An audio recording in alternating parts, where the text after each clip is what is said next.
Can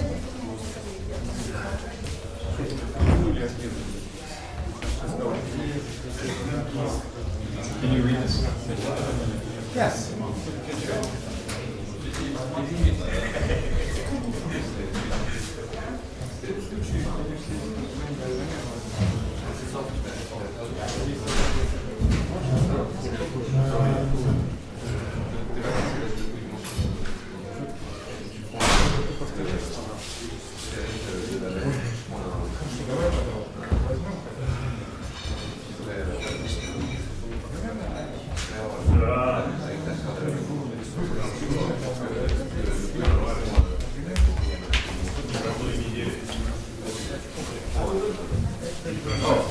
Yeah. Yes.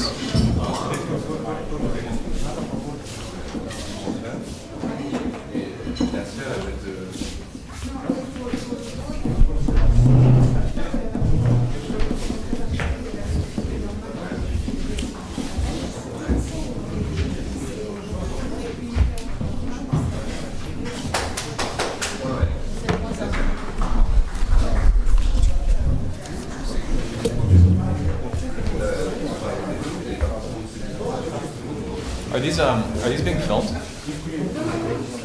I didn't realize. I didn't see the camera here. Are they being filmed? Always been here, yeah. Really? Okay. And you can probably opt out if you want to. No.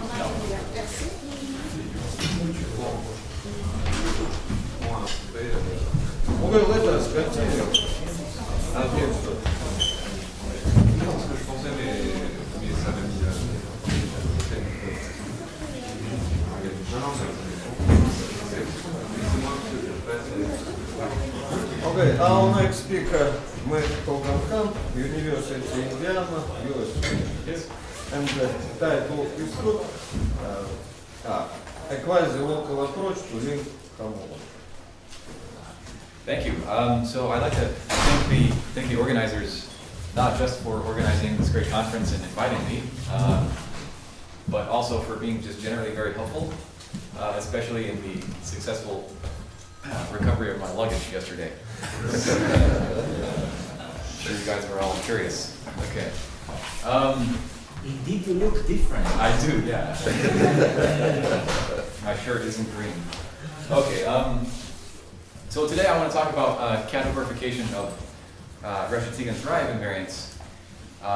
And I guess I'm not going to assume that you guys know what categorification is. So let me start with kind of a rough sketch of what this means.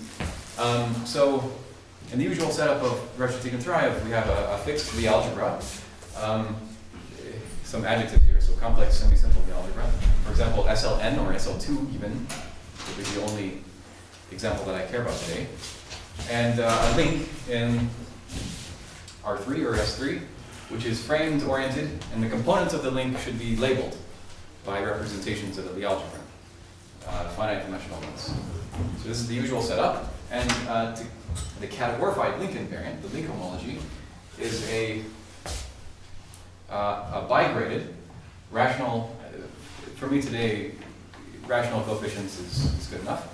So the goal is to construct a bigraded rational vector space, which is an invariant of the link, and from which you can obtain the Reshetigan-Thrive invariant by some kind of specialization. So it's not important really precisely what the formula is here, but given the homology groups, some alternating sum of dimensions with some coefficients recovers your link invariant. So you should think of the rough strategy or procedure of categorification as a numerical invariant gets replaced with a more interesting invariant, like a vector space or homology, whose Euler characteristic or dimension is that number. So in this case, the right notion of Euler characteristic is some kind of graded Euler characteristic. And okay.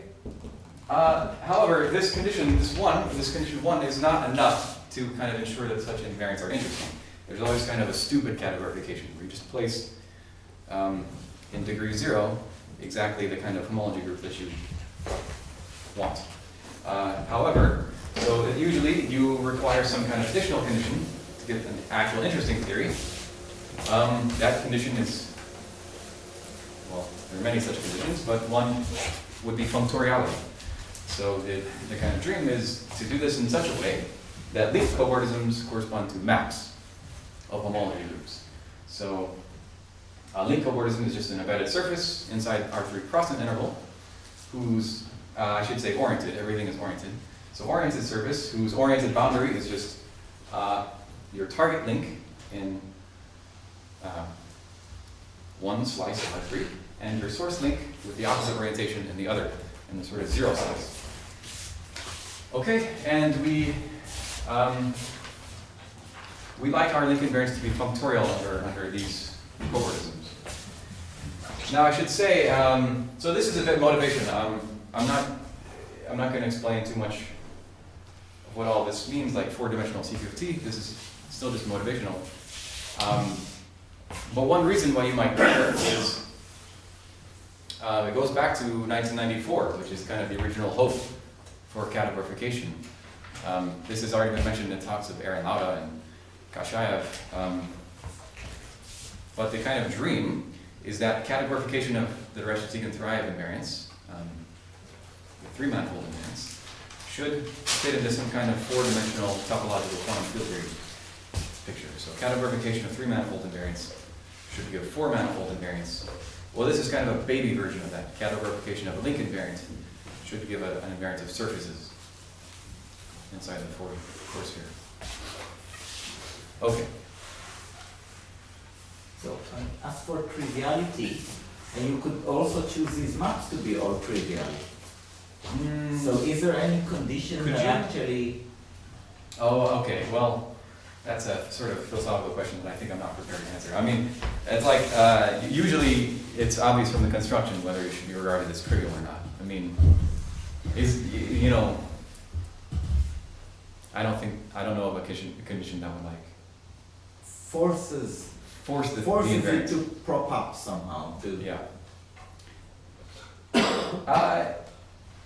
Can you? I guess you could define the trivial invariant. I mean, I'm asking because I don't know such a condition. I don't know, and I kind of haven't thought about that necessarily. The point is usually you require some kind of so categorification is more of an art, not a science. When you categorify something, you usually have a sense of whether it's a stupid categorification or not. And this is one kind of not stupid criterion you might ask. It's not the only one.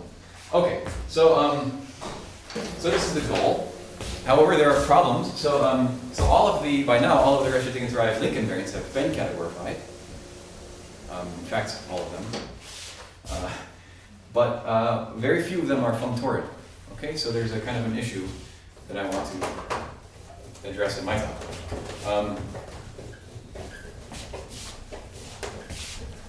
Or very few of them are proven functorial. I think there's some conjectures. Okay, so let me give some examples maybe. So examples, first off, there's Kavanov's homology. Kavanov's the original Kavanov homology. This is a categorification of the Jones polynomial. So the algebra is SL2, and the representation is just C2, the standard representation. All colors are C2. There's Kavanov-Rosansky homology. And this was back in 1999, by the way. And Kavanov-Rosansky, I forget, 03 maybe? I don't know, 05? Maybe I'll guess and say it's 05 or 04 maybe. Okay, so Kavanov-Rosansky, these were the SLN invariants. Also colored by the standard. So this n and that n should be the same. Oh, and if you are an expert in this area, and we have, I think, a couple in the room, you might complain that I'm saying functoriality, not projective functoriality. So in my talk, I don't care about signs. So whenever I say functoriality, rather scalar. Whenever I say functoriality, I really mean functoriality up to sign or up to scalar, non-zero scalar. It's a technical detail, but I should address it. Okay, and I did. And maybe conjecturally, So I'll say colored Kaplan-Brzezinski. So I'll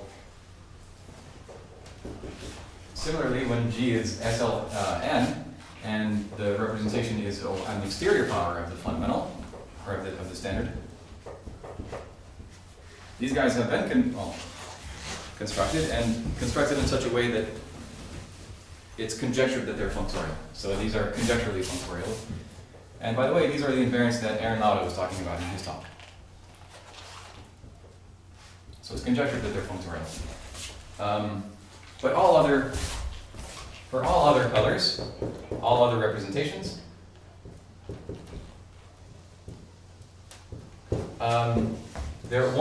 one of the following two problems occurs. Either the invariant is non-local,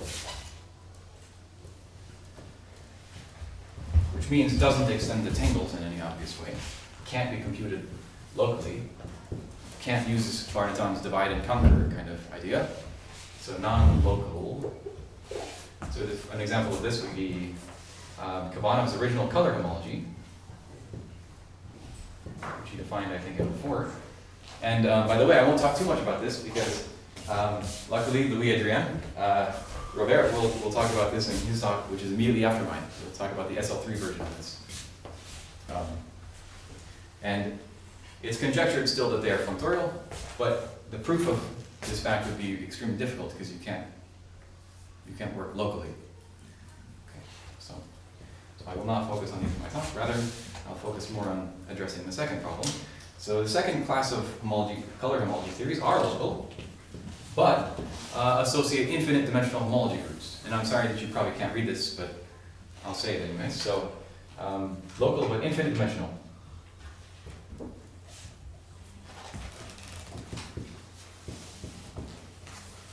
So even the homology of the unknown is an infinite dimensional homology. It is supported in infinitely many homology groups. Okay, and this immediately obstructs functoriality. Let me give an argument for that. Okay, so functoriality immediately requires that your unknown be a finite dimensional Frobenius algebra. And maybe at some point I heard that each talk should have at least one proof. Maybe this will be my proof, or at least my sketch of proof. It's a very basic fact, and I'm sure everybody here is, many people here are comfortable with this fact, but let me say this anyway. So a functorial link invariance requires the homology of the unknot to be a finite dimensional, In particular, it should be more than just finite dimensional vector space. It should be a Frobenius algebra. Basically, the idea of the proof is that I can take this 3-dimensional cobordism and push it into the 4-ball. So in particular, I have a map associated to such a cobordism. And this is a non-degenerate pairing. So it goes from 2 circles to 1 to no circles. 2 circles, I haven't said this yet, but one axiom that we usually impose is that disjoint union corresponds to tensor product. This is kind of like just the Cunith theorem. So such a cobordism really does give me a map from this vector space tensor square to the ground ring. No, so why non-degenerate? Non-degenerate, because if you had a W, so what does it mean to be non-degenerate? It means that every element, there's no element except the 0 element, which pairs trivially to every other element. So if I had such an element W, which paired, I can denote that schematically by such a diagram. If I have a W which pairs, so that if no matter what other element I put here, I get 0, I may as well denote that by such a picture.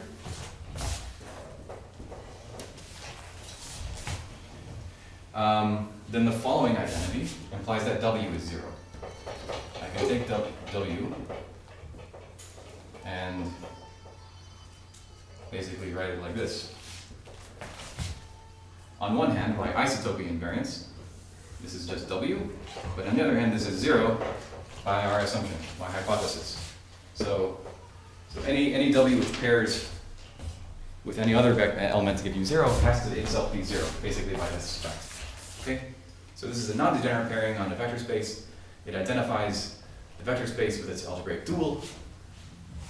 Such vector spaces have to be finite dimensional. This is the only proof that I'll mention in my talk. Okay? Wonderful. It's an easy fact, but I feel like it's good to start somewhere easy. You have an infinite dimensional space with just a basis when you have an infinite basis. So if you have an infinite basis, and then The algebraic dual is always larger. If you have a vector space with a countable basis, its algebraic dual will have uncountable dimension. Anyways, this is kind of I kind of want to move on. So this is the basic problem, okay? So, if I may, I'll erase.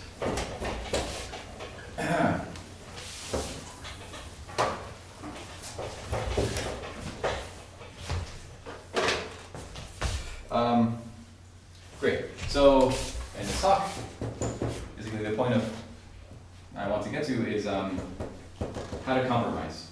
So notice those 2 points that I erased. It seems like we either have to sacrifice locality, so extension to tangles, or we have to sacrifice functoriality. Now I would like to not do either of those. So I want to propose a compromise between locality and functoriality.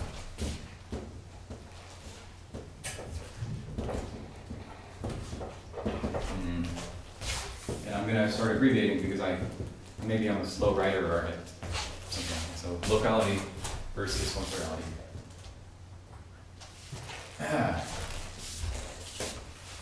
And basically the idea is infinite complexes are required in order to categorify denominators. So remember, categorification is like the realization of a number is a dimension, but this is not a dimension. Instead, you should be looking at the geometric series. And categorification of this requires infinite complexes. So basically, I have to answer the question, given a chain complex, how do I clear denominators? Given a chain complex, which is infinite dimensional by its very nature of categorifying a denominator, given such a chain complex, how do I categorify? How do I make sense of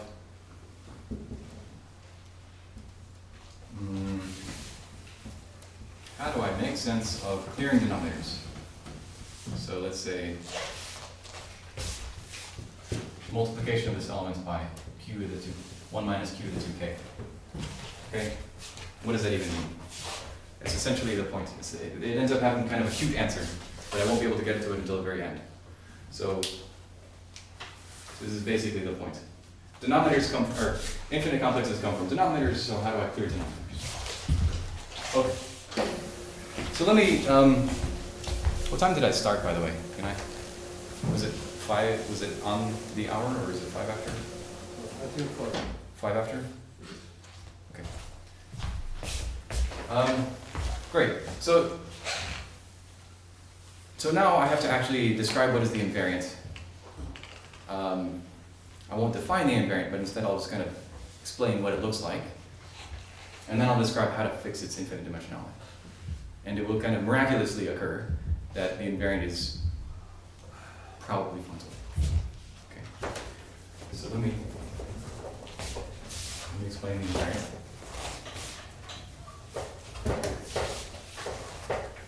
And if you do fall asleep, I don't necessarily blame you, but at the end, I mean, I realize not everybody does categorification, but there really is a cute answer for what it means to categorify clearing denominators. So I'll wake you up for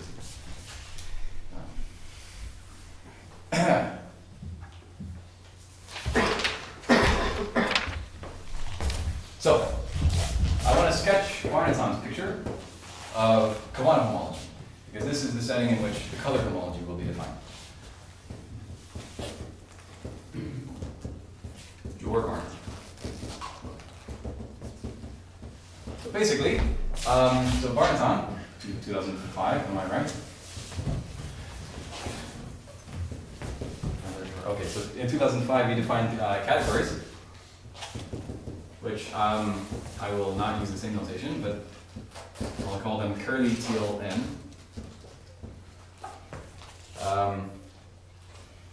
With the following properties. And I won't define the categories, but instead the properties will give you a picture of what they look like. And I'll try to write small so that I can fit them all on the same board. I didn't anticipate that. Okay, so tangles, planar crossing list tangles, are objects.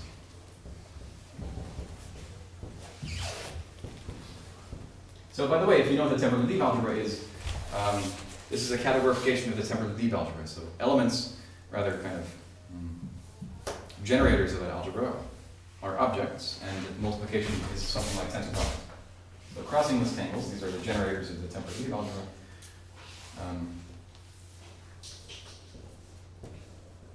And there's no better definition than a pictorial definition, so here's one.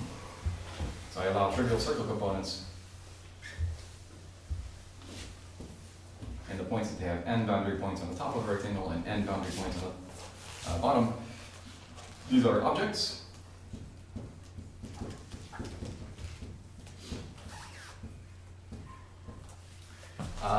And I'll try to maybe denote them by square brackets, but I will probably also be lazy at some point and start omitting the square brackets. That will probably be okay. And the category has a direct sum. So if A and B are objects, then so is the direct sum of A and B. Okay, there's meaning to that. But there's also a grading shift functor. So the category is graded, which means given an object, I know what it means to kind of shift up the object in grading. And that functor will be denoted by multiplication by cube. So given two objects, I can make sense of linear combinations of this sort. The category is topologically defined. The objects are tangles. Okay? So I can make sense of certain planar operations. George talked about this in his talk, and the same kind of planar algebra structure exists here. In fact, this is anyways, the first one that I became aware of. Okay. So planar operations, you can glue.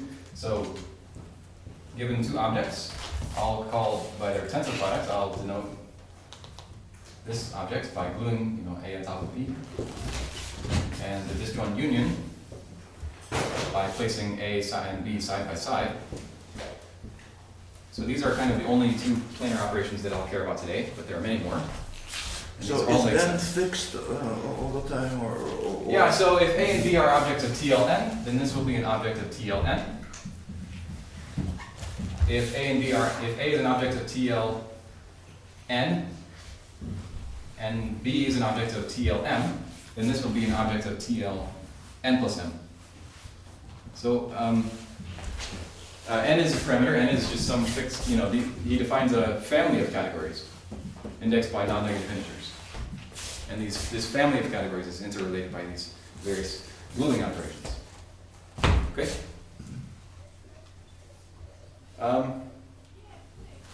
Okay, so this is kind of what the category looks like. The objects are generated, in fact, by tangles under these two operations, and the morphisms, I'll write this very small because I want to focus very little on actually what the morphisms are, but the morphisms are generated by coercives.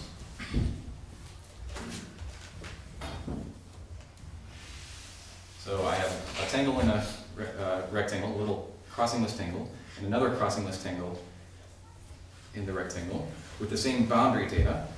Then I know what it means to be a coverism inside the cube, interpolating between them. And these are the morphisms, basically, with some relations. But as soon as I write it, I will obscure it, because I don't want to focus on that. There are some morphisms that defines a category. It's an interesting category that categorifies the temporal Lie algebra, and there's a tangle invariant, which takes values in this category. Sort of.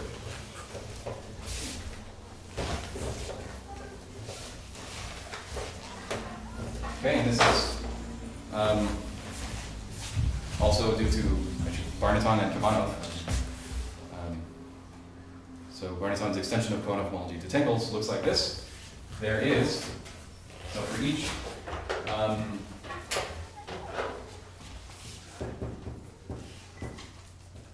three-dimensional tangle, so with crossings, and maybe tangle diagram.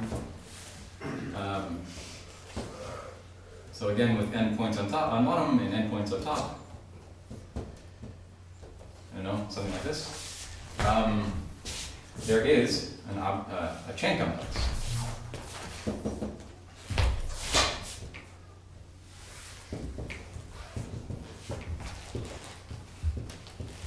And I'll denote this, again, I might be lazy and omit the square brackets. There's a chain complex over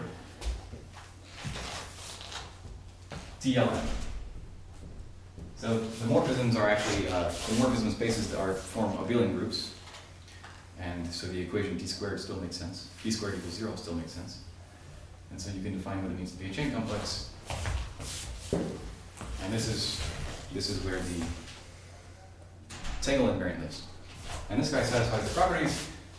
It's local, meaning it preserves, it is compatible with the planar operations. I have planar operations on the category, and also planar operations on tangles. I can take this one union, and I can glue. And these operations are compatible, or the bracket is compatible with these operations. So, I said it, but I didn't write it. So let me write it, I guess.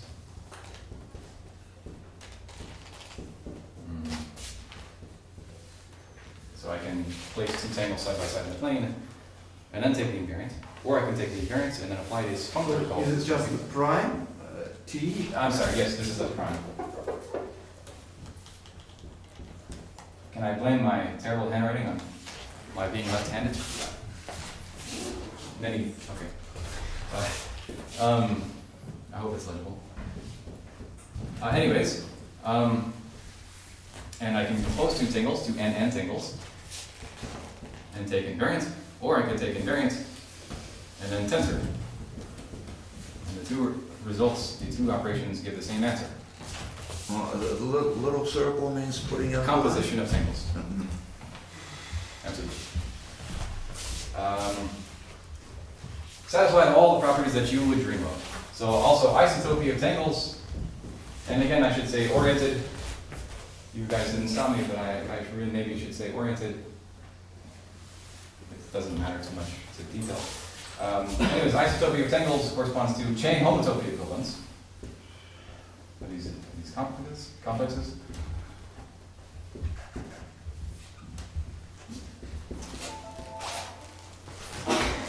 And I'm not defining either of these symbols, but they mean the obvious thing. On this side we have isotopy, on this side we have chain homotopy equivalence. And finally there's a functor that relates this guy to the original Bannoe homology. So there is, let's say H from the category, my notation for complexes will be com, I guess. So if you started with the knot diagram, that can be thought of now as an object, a chain complex rather, over this category, and there's a functor from complexes over that category to just graded abelian groups.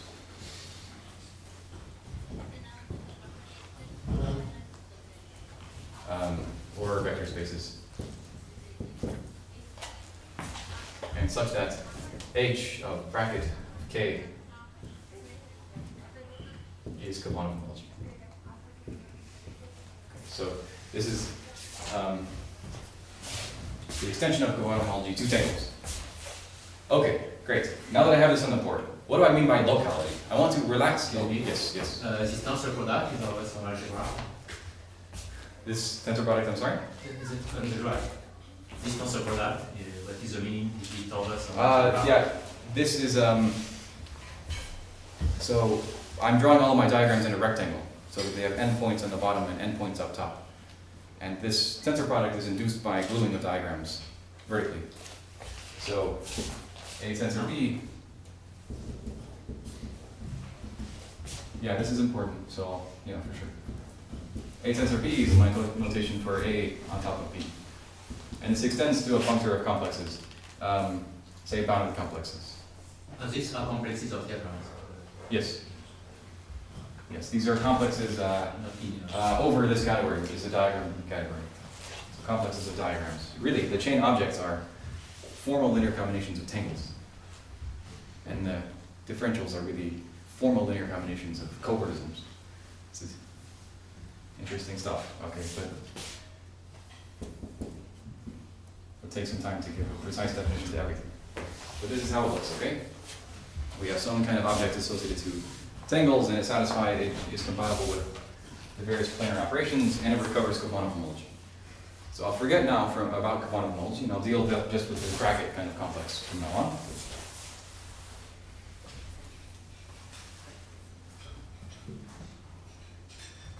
Questions?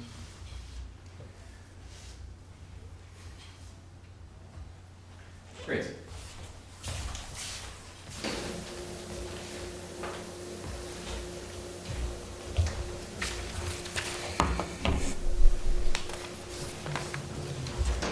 So this was the uncolored invariant.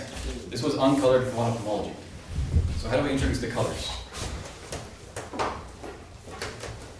And basically how the next 20 minutes of my talk will look is I'll define the object, which is the categorified Jones-Wenzel projector.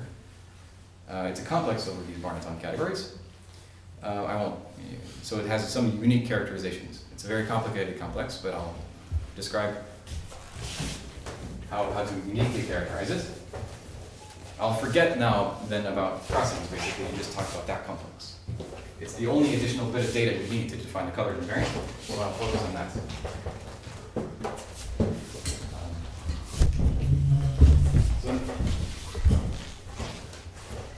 Okay, colored SLN, colored SL2 homology.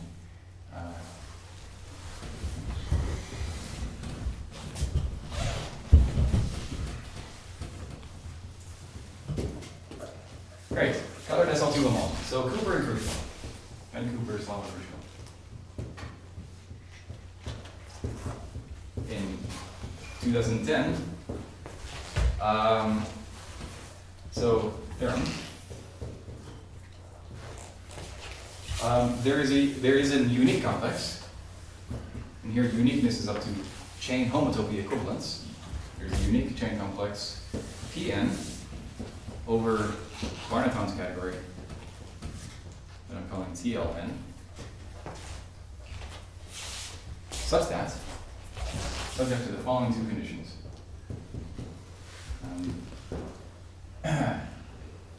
This guy kills turnbacks.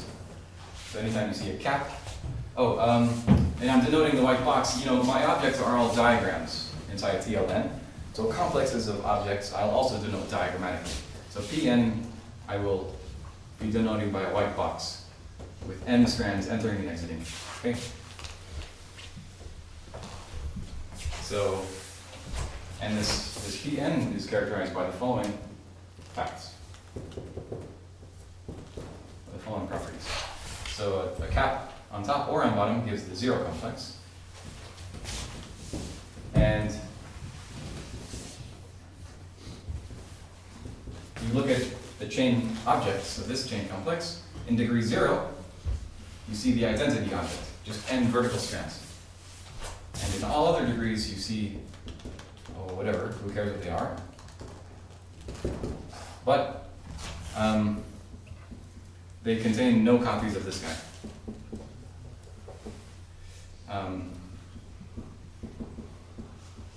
So it's not a direct sum n.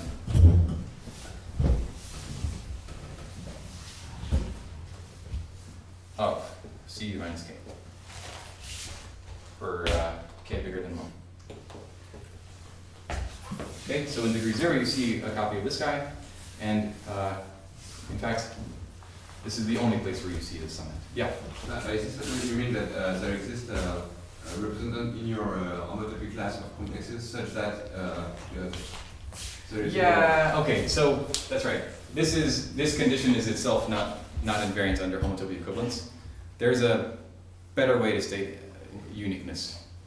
But there is a representative satisfying these properties, and any two are equivalent. So what I've stated so far is not wrong, it's just not the best. Yeah. So, I mean, anything homotopy equivalent to this complex is also homotopy equivalent to this complex. So,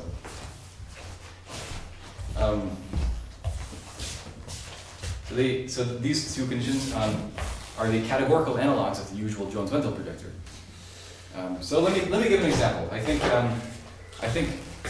it's about time that I write something kind of concrete. So let me do that. So these complexes, let me do the n equals 2 case, and then I'll leave that guy on the board.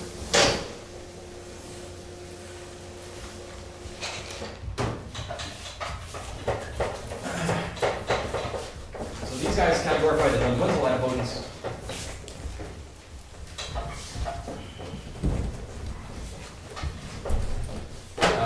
So how do they look? So in case n equals 1, the white box is just the strand. So that's an object in Barnet's category, and it is also the Jones-Wendel projector P1. N equals 2. Well, before categorifying, so in the Temperley algebra, on 2 strands, the Jones-Wendel idempotent is this particular linear combination of diagrams. And in order to prepare ourselves for categorification, we should expand this guy into a geometric series in positive powers of Q.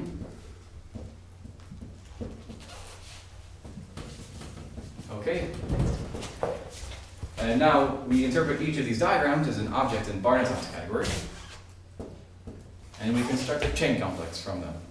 So in degree 0, this guy is unshifted and has no sign, so I may as well place him in degree 0, which is what I mean by this underline. And in the next degree, well, the next most natural thing to do is place this guy in homological degree -1. The minus sign corresponds to odd homological degree. We may as well place it right next to this guy. So we do. And in fact, there's a unique map of this degree up to scalar called the saddle map. Oh, and for technical reasons, I prefer complexes which, if I have to choose between supported from below and supported from above, I prefer supported from above, for reasons that I won't explain. But so there's an equally reasonable choice of complex, which starts here and grows to the right, but I want to start here and grow to the left. Okay.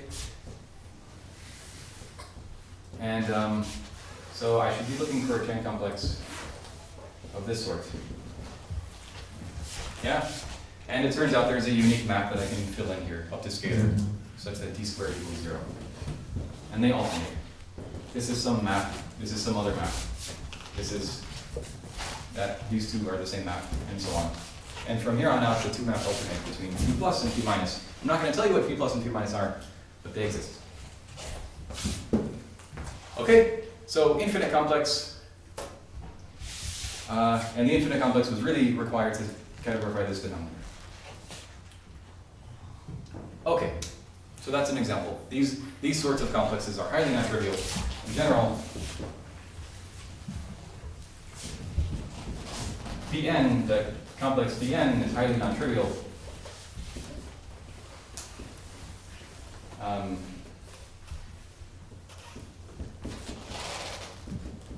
In fact, Theorem of Lev-Rosansky states that this guy is actually the Kavanov complex of the infinite twist. So,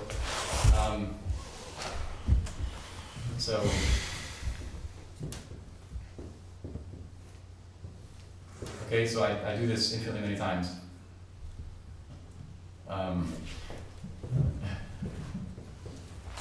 This crazy, okay, braid, it's the full twist, the infinite full twist. On n strands, the Kavanov complex of that really does approach these complexes in the limit. So these projectors are highly, highly non-trivial.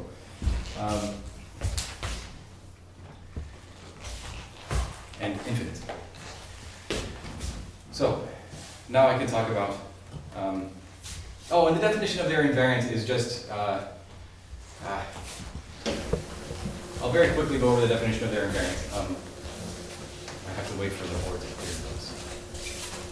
So once you have the crossing as defined by Bannoe and Barneton, and the Jones-Wetzel projector is defined by Crucial, you can really define the colored invariant just by cabling and inserting white boxes. So basically, my contribution is replace the white box with something bounded. And I'll talk about what that is. So the Bannoe, or the Cooper-Crucial colored SL2 homology.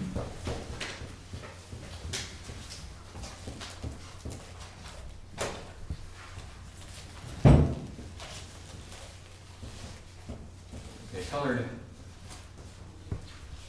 So the SL2 finite dimensional representations are just labeled by non-negative integers. So really this is an invariant of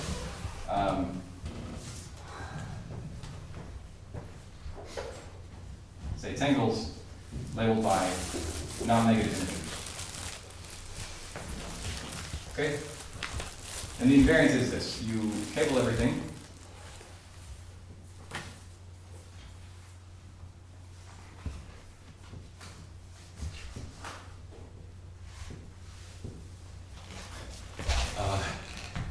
Hopefully that's a recognizable picture, or that's a reasonable picture. And then you place a white box on each component. Okay, and then you take bracket. And this is a chain complex. This diagram produces a chain complex inside, and the example that I've drawn, this is TL2. Okay. And the general procedure, or the kind of, it's clear how to generalize this to other link or tangle diagrams. And the point is, this is still local. This guy is still local. Basically, so we have the following properties. The white box can be slid over number crossings. This is chain homotopy equivalence of complexes, diagrams, and we also have this property. The axioms which define the white box ensure that it does not matter where we place the white box in our link diagram or how many of them. So that when we stack two tangles on top of one another, we really do get the same invariant either way. Wonderful. So I still call this local. It's adjective local. It really is item potency of the white box that gives locality. Wonderful. Now I can talk about myself in the next 8 minutes.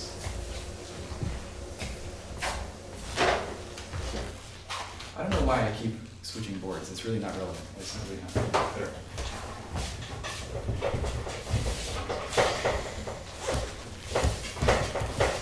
So basically my strategy for the next 8 minutes will be to do the n=2 case in detail, and then tell you it works for all n, and then appeal to your imagination for the rest of it. So let's do the n=2 case in detail and see how to make that guy a bounded complex. We'll see some kind of phenomena, and then I'll tell you that it generalizes to all n. So recall. So P2, this complex, was this infinite complex, but it was periodic, sort of.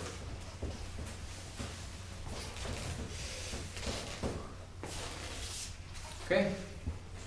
So here's an observation. How do we make manifest this periodicity? We want to use the fact that, well, we have an infinite complex which is periodic. How do we obtain a bounded complex? Well, you might think, well, maybe just chop off part of it. That's not quite the right thing to do. What is the right thing to do is to realize that the very same complex can be written in a different way. So I'll write it like this.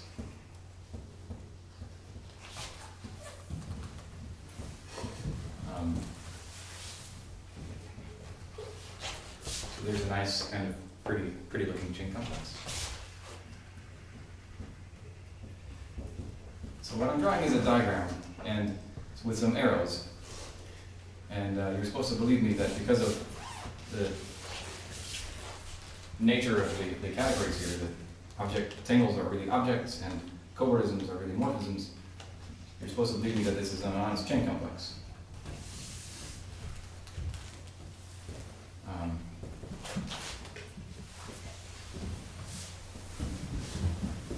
And so on. So each row is precisely the same chain complex, repeated over and over, ad infinity, infinitely many times. And this is actually equivalent to what we had before. So P2 is equal to this chain complex by definition, really, but we can also kind of expand it into this manifestly periodic guy. Okay? So really what you should think is that P2, there's some representative of P2, which maybe I'll call P2 prime, I don't know, and there's an action of some polynomial ring. Right? This guy includes as a subcomplex of itself. I have a shift operator which will which will just translate. Okay, and so really what that is, it's an action of a polynomial ring, and it's a free action in some sense, which is not quite actually defined in this case, but it's essentially a free action. And killing that polynomial generator produces a bounded complex, which is just each row.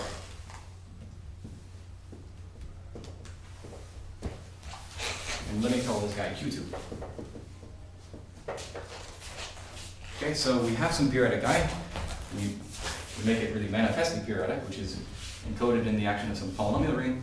Killing that polynomial action produces an actual bounded complex.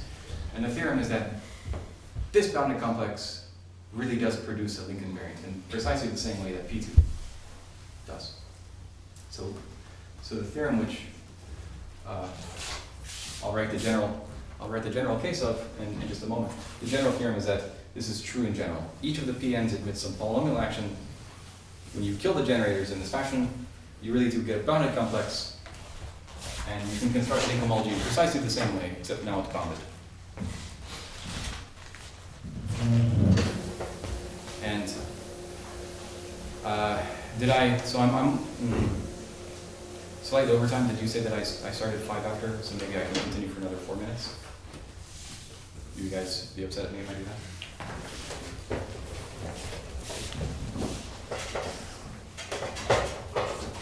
So let me stay with Theorem. Should stay there. Theorem.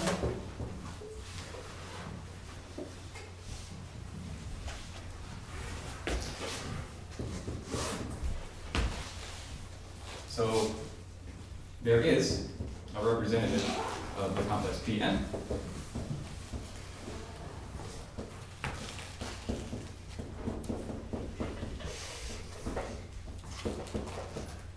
So remember, Pn was really just a homotopy type of complex. I want to pick a representative and call it Pn, on which this guy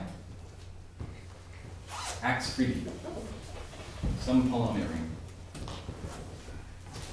However, the generators here have non-zero degree, so you probably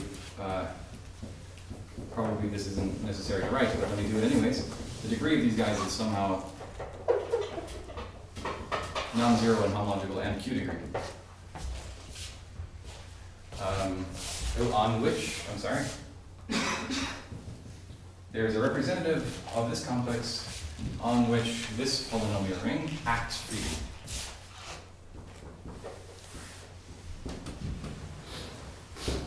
Moreover, the complex that I'll call maybe Qn, which is the result of dividing out by that action, so U2 Pn, U3 Pn, all the way up to N. So basically, you just kill all the polynomial generators. This guy is a bounded complex. It's the kind of unit cell. So this complex is kind of manifestly periodic, but multi-periodic. Qn is some kind of unit cell. So isolate that guy. It's a bounded complex, and defines a link homology theory. Tangle invariance. In precisely the same way that the Cooper-Kirschville invariance is defined, except now instead of the white box, we have Q.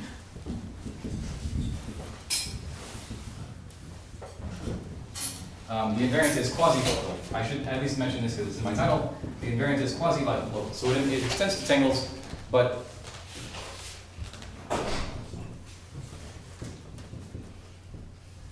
let me define what this means maybe very quickly. Quasi-local means, well, basically, Qn, when you tensor it with itself, you don't get Qn, but you get some direct sum of many copies of Qn with shifts. Okay, so the upshot is that when you glue two tangles together, you get many direct sum copies of the very same link invariant. So this invariant extends to tangles, but instead of being compatible with the composition of tangles, it's instead compatible up to direct sums. That's what I mean by quasi-local. And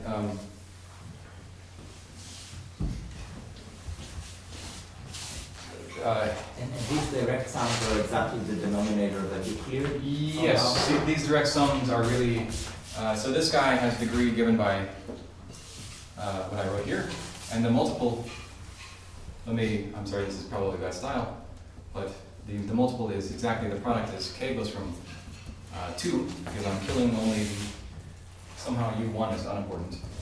u1 is Cavana's x, 2 to n of 1 plus t to the 1 minus 2k, q to the 2k, qn.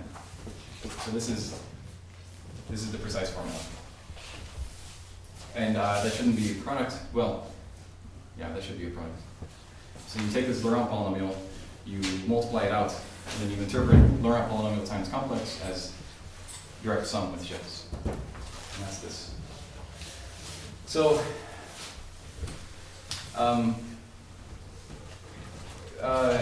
the punchline is that this guy is an idempotent complex. It was infinite because it had some denominators. So what do? We multiply it by a scalar. Well, scalars of idempotents are no longer idempotent. They are quasi-idempotent. And this is precisely the categorical analog of that. So I cleared denominators and I got something honestly actually quasi-idempotent. I'm going to stop there. Thank you.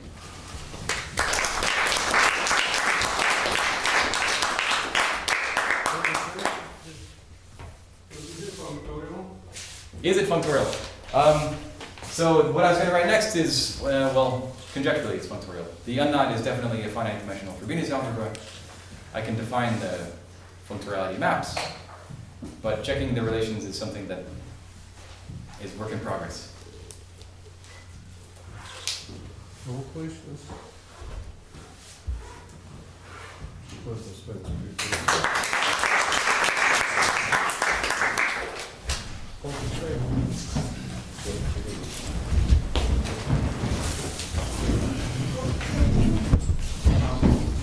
Hi, by the way,